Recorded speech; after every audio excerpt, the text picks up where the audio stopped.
Obrigado, reitor. Eu quero cumprimentá-lo, dizer da minha honra e alegria de estar aqui dentro da Universidade Federal do Rio Grande do Sul, onde o povo brasileiro me deu a oportunidade de fazer 2 cursos, Administração de Empresas e Pública e Medicina. Quero cumprimentar o prefeito Nelson Marquesan, que foi meu colega lá na Câmara, cumprimentar a representação aqui do Conselho Estadual de Educação, professora Sônia Fonseca, também a representação dos ex-alunos da URGS, através da Jussara, um abraço, cumprimentar o Lambi, secretário de Estado do Rio Grande do Sul, o procurador do Ministério Público Federal, procurador da República, Henrique Freitas, e também a representação empresarial que está à mesa, engenheiro Bozeto, representando a Fiergs.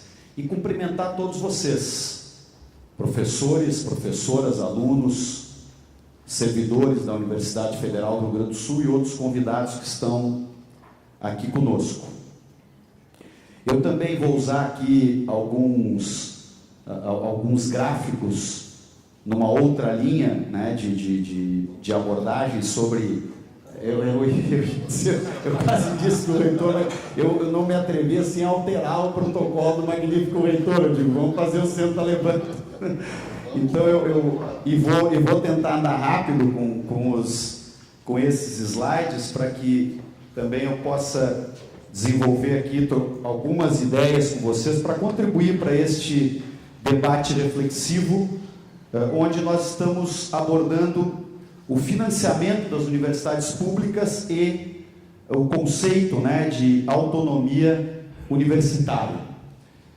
E eu, obviamente, quero, com a abertura destes slides, que, aliás, é um trabalho feito por um professor na Universidade Federal de Goiás, portanto, fiz questão, né, de colocar aqui no primeiro slide, e que foi apresentado na Comissão de Ciência e Tecnologia da Câmara de Deputados.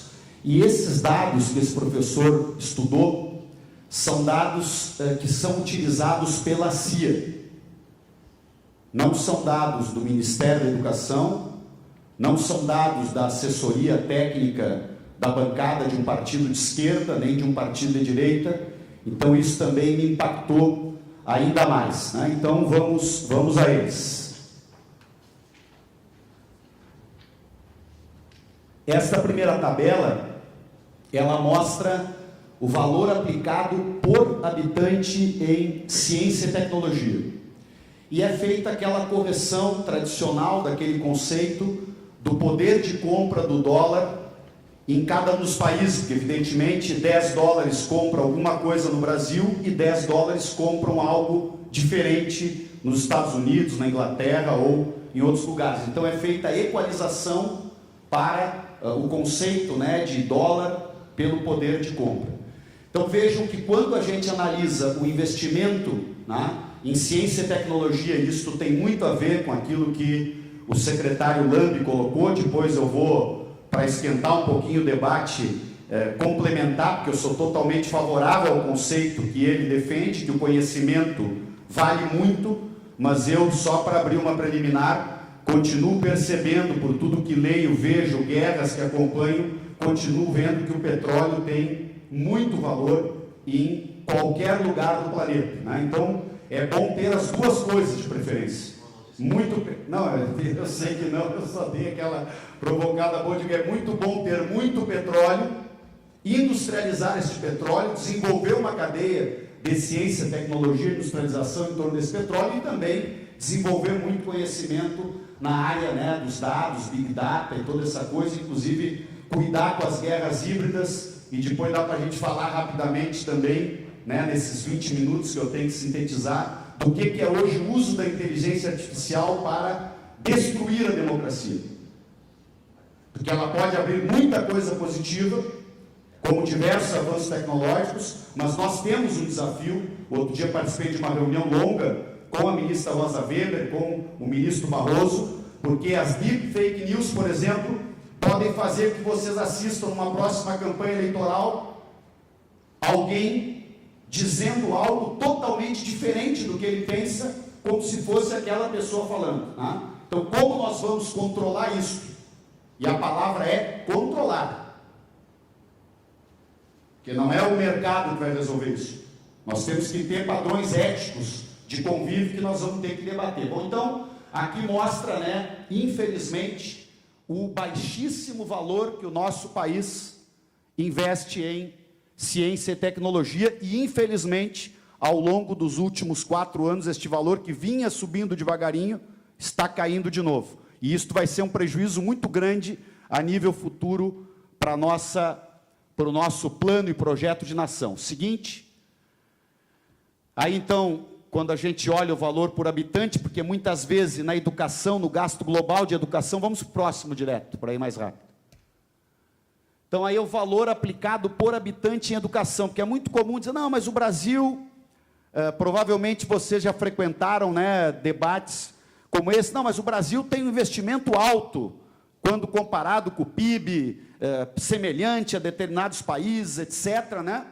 Mas quando a gente coloca e analisa a população de 0 a 24 anos, eu também achei muito interessante o formato que o professor da Federal de Goiás escolheu. Não que alguém de 30, 40, 50, 60 não possa e não deva continuar estudando se tem vontade, mas o foco de um país é realmente investir na educação das crianças, jovens, adolescentes, universidade, etc., e lá está, né?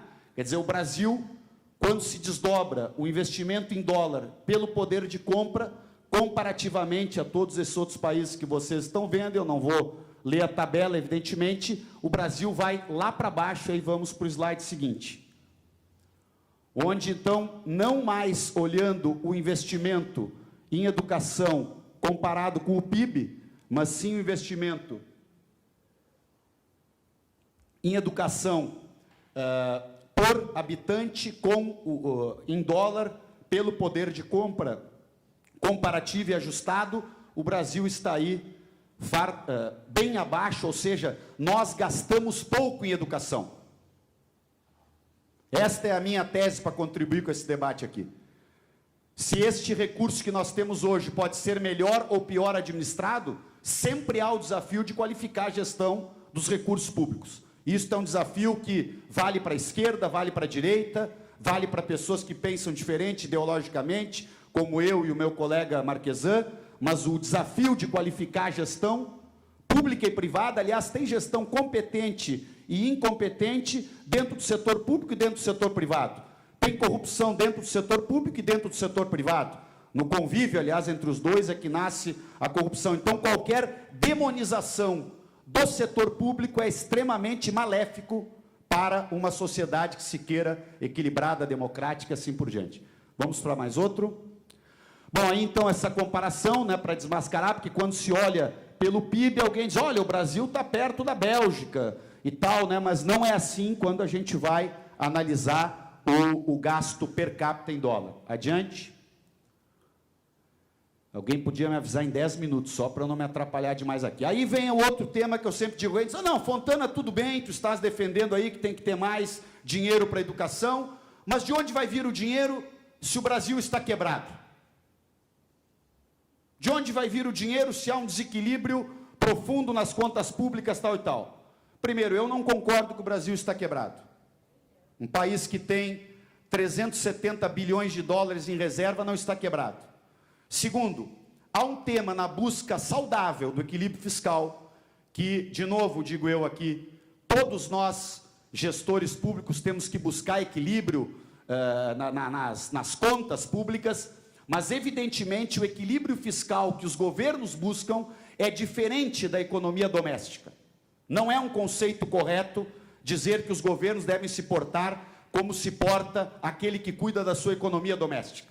Porque quando há retração, por exemplo, econômica, eu continuo, e essas teses são debates seculares que vão continuar, e que bom que vão continuar. Aliás, precisamos exatamente desenvolver esta tolerância, esta capacidade de não encontrar arrogância de dono da verdade, nem à esquerda, nem à direita, mas eu sou daqueles que penso, quando há crise econômica, quando retrai o investimento privado, tem que fazer o investimento de contrafluxo do sistema público. Porque é da natureza do setor privado que, se há uma contração de massa salarial, se há uma contração de consumo, se há uma contração econômica, ele não é locomotiva de investimentos. Porque a maior parte das indústrias ou de outras atividades, elas investem se tem mercado para comprar. E se não tem mercado de consumo, não adianta eu dizer, reunir 200 empresários, olha, abram mais fábricas de camisa, de cadeiras como essa, de computadores, etc. Se não tem mercado para comprar, o empresário diz assim, não, opa, vamos devagar, porque não tem como eu colocar o recurso aqui. Então, aí eu digo, é preciso equilibrar finanças públicas com um sistema tributário justo. E aqui vem um outro diálogo que eu faço com o prefeito Marquesan, que, do meu ponto de vista, a maneira de ajustar aquilo que é uma estrutura justa de serviços públicos versus a potência econômica de cada cidadão e de cada família, do meu ponto de vista, não é dizendo, João paga para estudar na universidade pública e Maria não paga para estudar na universidade pública porque ela é uma pessoa, filha de uma família pobre. Eu prefiro a escolha, que considero mais equilibrada, estável, através do ajuste desta justeza, através do sistema tributário. Ou seja, se eu tenho uma renda mensal de R$33 mil, porque sou um deputado federal, eu devo pagar X de imposto de renda. E a Maria, que ganha 1.000, obviamente, não vai pagar nada. Agora, um país como o nosso, que isto passaram diversos governos, então, para a gente não cair nas simplificações, mas me parece evidente que a estrutura, aliás, a reforma número 1 que o Congresso Nacional devia estar votando hoje é a reforma tributária. Não deveríamos estar priorizando outras alternativas pontuais, laterais? Quer dizer, e na reforma tributária, reintroduzir um imposto sobre lucros e dividendos. O Brasil é um dos únicos 2 países do mundo onde um diretor acionista de uma grande empresa pode ganhar R$500 milhões no ano e paga 0 sobre esses dividendos. Ou um imposto sobre transmissão de grandes heranças, grandes são grandes mesmo, não é grande assim, o cara tem lá o seu apartamento para deixar para o filho, vai me tirar metade do meu apartamento, vem esse pessoal, quer me tirar, tal. Não, grande é grande. Vamos dizer assim, tipo, acima de 5 milhões, 4 milhões.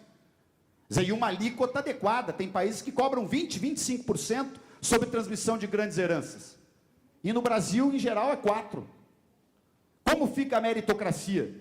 Alguém nasce porque é filho de uma pessoa extremamente rica, ele começa a vida, de repente, com R$100 milhões, e o outro começa a vida com nada, ou às vezes devendo coisas, inclusive. Então, aí mostra a nossa estrutura tributária sobre o PIB. Aí alguém diz, o Brasil tributa muito, né? Não estou nem falando da distribuição dos tributos. Vamos adiante. E aí vem a carga tributária sobre o PIB.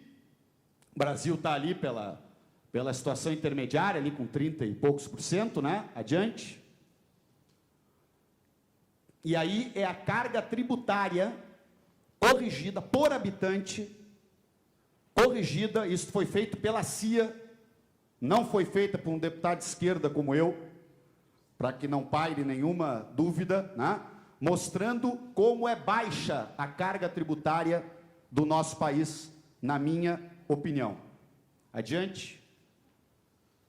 Bom, aí nós temos, rapidamente, né, só para ilustrar algumas coisas que eu vou falar, nós tivemos um esforço do país que durou diversos anos, elevando todo este orçamento aqui, está corrigido e trazido para valor atual pelo IPCA, né? 10 minutos. Não, tá bom, isso é muito melhor do que pequeno expediente lá na Câmara, gente, lá 5 minutos passa voando. Então, aqui houve uma elevação de um esforço do povo brasileiro para triplicar o orçamento federal em educação. Depois houve ali a estabilização, e agora, daqui a pouco eu vou mostrar a queda progressiva, o que nos espera para 2020, porque, já vou abrir o parênteses aqui, o Brasil é um dos únicos 2 países do mundo que não cobra imposto sobre lucros e dividendos. E o Brasil é o único país do mundo, tem um só país do mundo, que descobriu uma lei que seria a garantia do equilíbrio fiscal de um país. Nenhum outro descobriu essa lei. Inglaterra, Alemanha, França, Estados Unidos, Japão, Canadá, nenhum deles. Nós descobrimos uma lei que foi congelar todos os investimentos públicos por 20 anos. Esta lei é incompatível com a realidade. Eu não sou vidente, sou um médico, administrador e político por escolha, por opção, não concordo com a criminalização da política, ela é péssima para o país, ela vai nos levar a impasses cada vez mais profundos. Nós precisamos ter políticos de direita, de centro, de esquerda, de o espectro ideológico que tem que existir num país saudável, e a política tem que ser valorizada. Quando eu me apresentava antigamente dizendo, o que tu faz, Fontana? Sou médico geral comunitário. Que bacana, e onde é que tu trabalha, tal? O que tu faz, Fontana? Sou deputado federal. Deputado federal. Ou seja, pensemos nós, vamos refletir, não é a reflexão de hoje, para onde vai que não é a criminalização da política, não é só no Brasil, ela é um fenômeno, né, mais amplo. Para onde vai a democracia se nós vamos criminalizar aqueles que têm que exercer o papel de representação naquilo que é impossível fazer sem representação, né? Então, vamos adiante. Isso aí foram investimentos em ciência e tecnologia, que foi também subindo e depois começou a cair. Seguinte, vou pedir Aí, não é que o valor absoluto seja muito alto, mas eu fiz questão de colocar esse slide. Não sei se está certo chamar de slide isso, que eu sou meio tá certo, dá para chamar de slide. Então, eu só fiz questão de mostrar o seguinte. Bom, tudo bem, está quebrado, não está quebrado, tem que fazer ajuste, não tem dinheiro e papapá. Mas, aí tem uma resposta. Há um crescimento no gasto real em defesa nacional, que, aliás, eu entendo que um projeto de nação exige forças armadas bem equipadas, mas eu entendo que não dá para fazer um crescimento do gasto, do investimento em defesa nacional e decrescer o investimento em ciência, tecnologia e educação. Seguinte. Já acabou esse, mas e o outro? Não, ela não te deu um que tem 4... Agora só me deixou mal, não tem mais nada aí? Não tem problema. Eu olho aqui, eu vou no sistema tradicional. Bom, aí é o seguinte, podemos desligar então agora aqui, né? Isso, pode desligar, por favor. Aí, nós temos aqui o seguinte, ó, gente, que é o que então não veio para cá, a LOA, a PILOA, a Lei Orçamentária para 2020, mostra que as despesas discricionárias de educação do MEC, elas vão cair para 15 bilhões 740 milhões no ano que vem, em 2020. Em 2019, elas já foram extremamente escassas e foi 23 bilhões. E quando comparadas com o ano de 2014, era 31 bilhões. Então, de 2014 para 2020, nós vamos reduzir 51% as despesas discricionárias do MEC. Despesas, gastos e investimentos em bolsas de pesquisas, CAPES, vão sofrer uma redução de 60% em relação a 2014. Despesas discricionárias, isso aqui dá para pular. Bom, em educação profissional e tecnológica, redução de 72%, e recursos para o FIES de 2019, que já foram escassos, estavam em 13 bilhões, vão ser reduzidos para 9 bilhões. Bom, quero falar rápidas palavras sobre o conceito de autonomia. Tá? Primeiro quero dar aqui o autor, né, que me colocou neste conhecimento, que eu não tinha esse conhecimento histórico, como é bom quando a gente descobre coisas, aprende coisas, né? O professor Newton, que foi reitor da Universidade Federal de São Carlos, um café da manhã conversando comigo, disse: Henrique, tu sabe quando é que nasceu o conceito de autonomia universitária? Eu digo: não sei, professor. Ele nasceu junto com a criação da Universidade de Bolonha, professora Maria Beatriz Lúcia, que foi reitora pro tempore da Unipampa, nasceu em 1088. E ele nasceu por quê? O prefeito colocou muito bem: a autonomia é autonomia de gestão financeira. Não é autonomia financeira para gastar quanto quiser, como quiser. Existe um parlamento eleito pelo povo. Este parlamento tem que votar um orçamento e tem que dizer: as universidades do meu país vão ter tanto.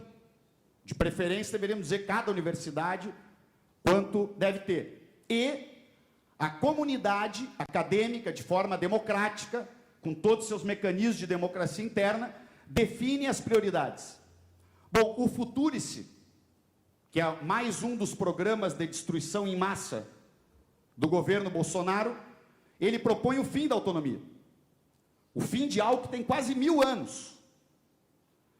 O que é pior, este fim é proposto por um ministro que, infelizmente, sinceramente, gente, se me convidassem para ir, eu gosto de quase todos os tipos de comida, então eu sou muito plural na questão da alimentação, gosto de cozinhar também, mas se me convidam para ir num restaurante da comida que eu menos gosto, eu diria para o meu amigo: olha, vamos para um outro. Nós temos um ministro hoje, Lambi, que ele não gosta das universidades. Ele trabalha para disseminar preconceito contra as universidades. Ele trabalha para criminalizar as universidades. Ele faz fake news contra as universidades. As públicas, lógico. Ele procura disseminar na sociedade uma ideia de que as universidades seriam um espaço de ineficiência, de vagabundagem, de consumo de drogas e etc. Ou seja, é um troço delirante. Como é que pode alguém assim ser ministro da educação? Bom, mas este ministro, ele quer acabar com a autonomia universitária. Agora, vocês imaginem um ministro como ele, que as universidades vão sobreviver, porque a história vira suas páginas, e esta página será virada. Agora, imagine se um ministro como esse pode chegar e dizer o seguinte: olha, tanto faz, que no início eles diziam que ia ser uma organização social, depois que ia ser uma fundação, agora eles dizem, né? O projeto não foi lá para a Câmara ainda. Mas aí diz o seguinte: o diretor da organização social, que o governo escolhe livremente, pode decidir que o curso de filosofia ou de engenharia química não interessa mais. Ele decide lá e diz: ó, professor Rui, feche aí a medicina da... Se ele não ia dizer, mas eu estou só brincando, que feche aí a medicina da URGS, que nós ficamos sabendo que o Fontana é de esquerda e se formou na medicina da URGS.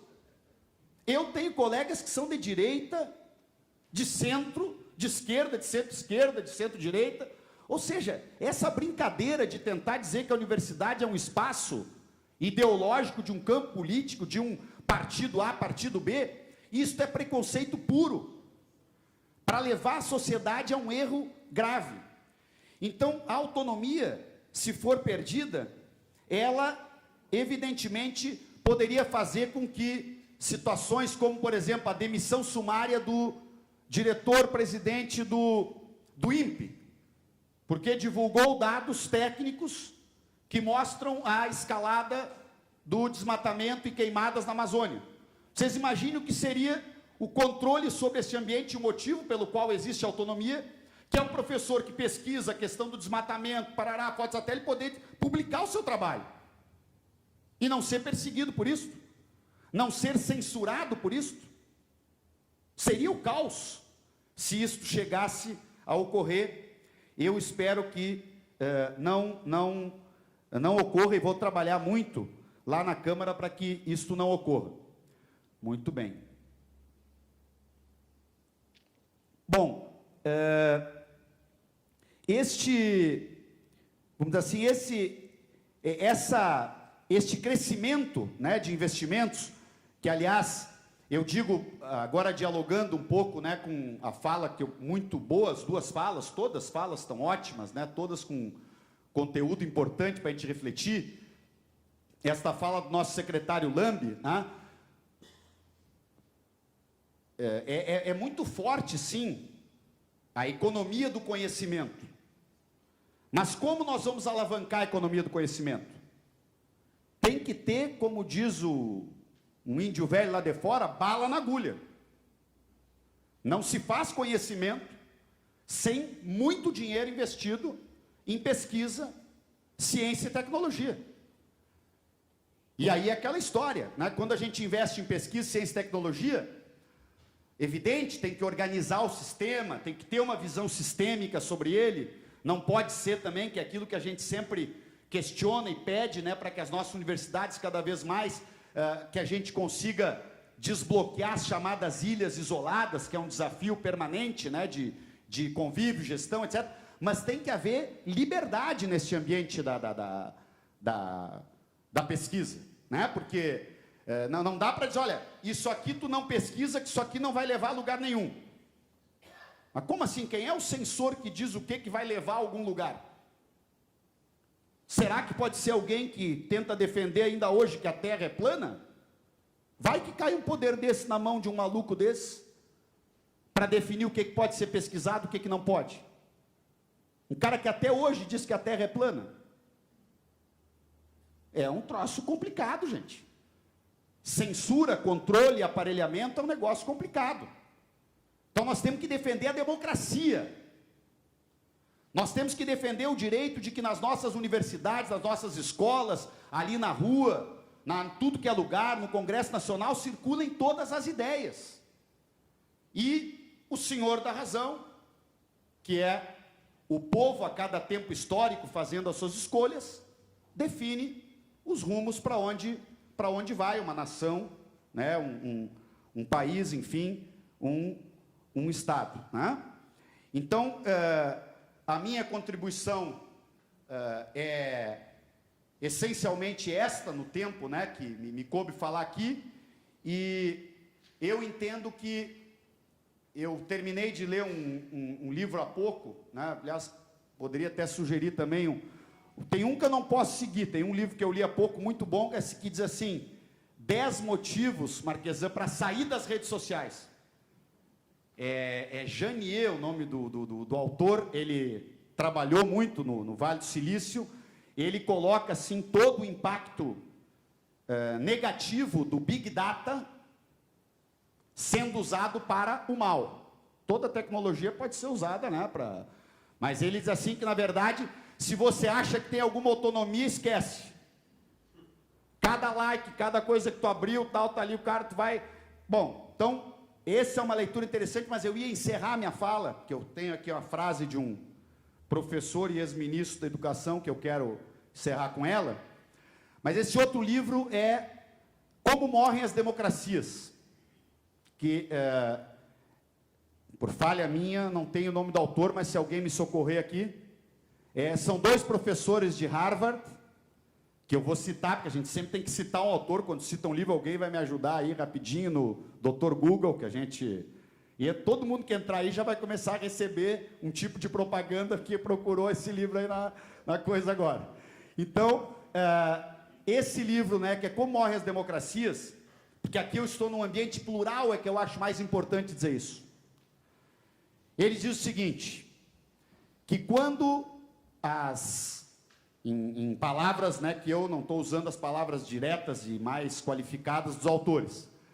Quando as cercas que protegem o sistema democrático começam a ser rompidas, porque tipo assim, eu começo com aquele assim, não, como esse passo aí que vão dar está fora da cerca da democracia, mas como isso aí é para prejudicar o meu adversário político, eu vou fazer vista grossa. E isto vale para todos nós, para todo o espectro, né? É Steven Levitsky e Daniel Ziblatt, os dois autores. Então eu digo assim, não, como isso aí vai detonar o meu adversário político, quando o cara já não chama de inimigo político, daí é mais grave o problema ainda, né? Eu faço vista grossa. Bom, eu acho que nós no Brasil precisamos fazer uma aliança ampla em torno da defesa de princípios básicos da democracia brasileira, das nossas universidades, mesmo que continuemos debatendo como as universidades podem ir melhor, pior, o que pode alterar, mas temos que fazer uma aliança ampla nesse sentido.